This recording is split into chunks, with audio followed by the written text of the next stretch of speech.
Hi guys! Kung makikita nyo ay iba ang gamit kong hero, ito ay si Fanny dahil gusto kong masubukan ang hero na ito. Dito nakita namin yung tikbalang na naghihingalo kaya binigyan ko na.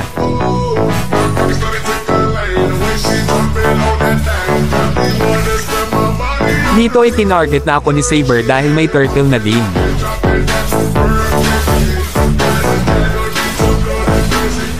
Dahil dyan nanggigil ako sa kanya at papatikiman ko siya ng sundot ni Fanny.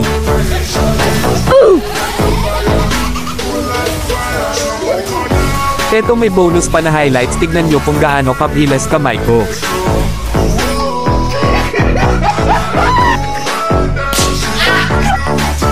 Dito guys nakita kong bumubuo ng pangarap yung manananggal kaya bindi ko na yung pangarap niya.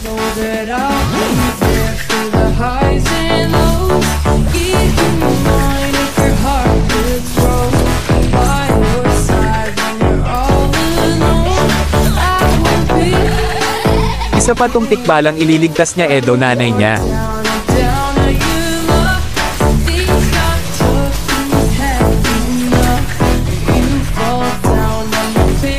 Talagang lumalapit sa amin ang swerte dahil nabigyan namin tong tatlo.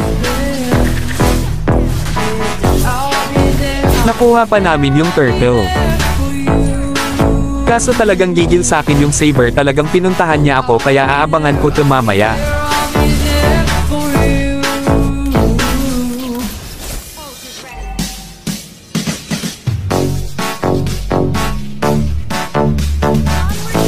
Dito nakita ko na hinahunting din ng mga kampi ko yung Saber kaya sumama ako ang kaso.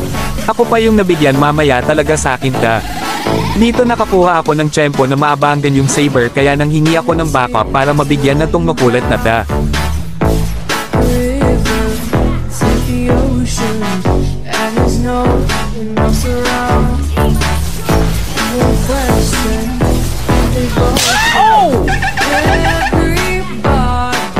Dito namali na naman ako kaya nabigyan din ako ng Saber.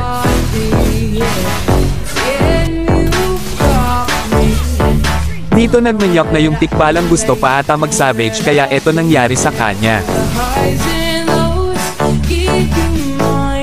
Dito nakita kong low health yung top mole kaya ayun nagpanghina.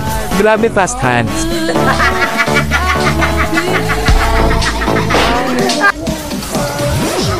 Dito nakita ko yung bad angel na nag-solo kaya eto yung nangyari.